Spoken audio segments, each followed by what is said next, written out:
what do you do? And I'm like, I work for the rock station in town, and I program it. And they go, ooh, wow, it could be extraordinarily loud living next door to this guy. And what those people don't understand, and I see the look of fear in their eyes, which goes away after they've lived next to me for a week and realize that there's nothing ever happening at my place ever.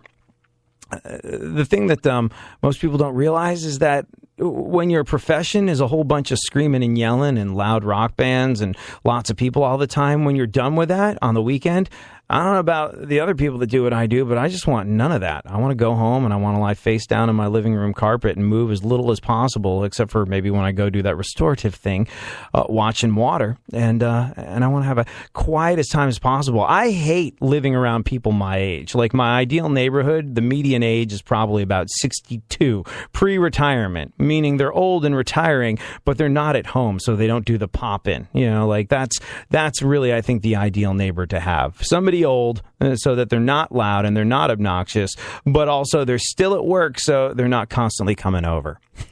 Does that make sense? I think that makes sense. Did you catch Brittany Maynard? She ended her life under Oregon's Death with Dignity Act. Maynard had terminal brain cancer, and as she decided to do, she ended her life on the 1st of November. A post on her website read, Brittany chose to make a well-thought-out and informed choice to die with dignity in the face of such a terrible, painful, and incurable illness. She moved to Oregon to pass away in a little yellow house she picked out in the beautiful city of Portland. Maynard posted a final message to the world that read, it is people who pause to appreciate life and give thanks who are happiest. If we change our thoughts, we change our world. Love and peace to you all. It's true. That last part, with regard to changing your thoughts, equals changing your world. And that's the power of maybe doing something restorative, like watching the water, like going to the Grand Canyon, like getting some perspective that makes you realize how small you are and gives you an appreciation of everything in this world that you are not. Like I said, even if you believe in nothing, the way I understand it, that's pretty close to prayer. And if we change our thoughts, we change our world. Maybe not the world, but your world. Your thoughts dictate who you are, how you go through life, how you picture the things around you. And I don't know if she was as astute with how she looked at life before she found out that it was a finite thing.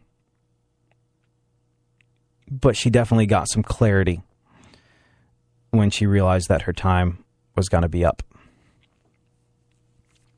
Compassion and Choices, they're an end-of-life advocacy group. They posted her obituary that reads, while she had longed for children of her own, she left this world with zero regrets on time spent, places been, or people she loved in her 29 years. Now,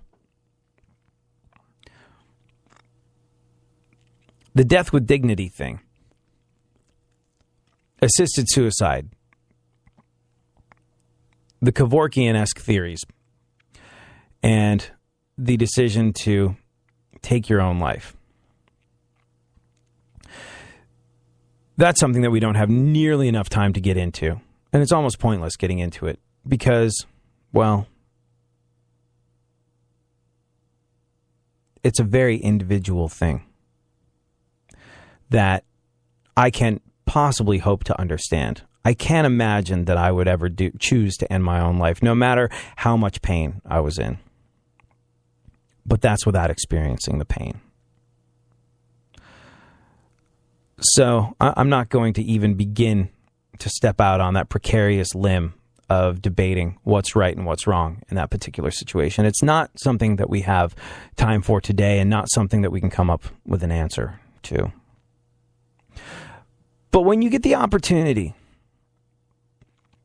I would advise you to always check out as much end-of-life stuff as you can, whether they're writings, whether they're accounts of the last days of someone like Brittany Maynard. People that are faced with their own mortality oftentimes leave us records of how they feel, how they look at the world. And that's incredibly important to delve into, as much as you can handle it. It's obviously a heavy emotional thing, and you can't do it in the middle of the workday probably, because it's going to rock your world a little bit. But it is a wonderful exercise in the appreciation of every day, when you take in the perspective of someone who has come to terms with the fact that their days are coming to an end. There's a wonderful, wonderful record that you should listen to. And you shouldn't just put it on in the car. You almost definitely shouldn't put it on in the car. Because if it hits you the way it hit me when I listened to it, it's not really advisable to listen to it while driving. I don't know how familiar you are with Warren Zevon.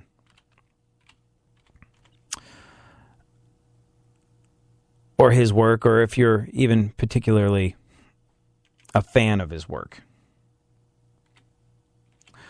But Warren Zevon, a musician who realized his time was running out, who realized that his condition was terminal, decided the best way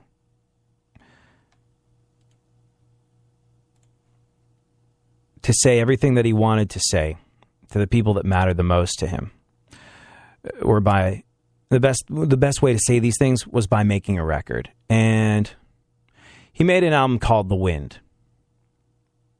And if you get a moment, like I said, not while you're driving, not while you're trying to get anything done, but when you can really give yourself to that moment, have a listen to The Wind. And if you only listen to one song from it, listen to Keep Me in Your Heart. The words of a dying man communicating his last thoughts to the people that matter the most.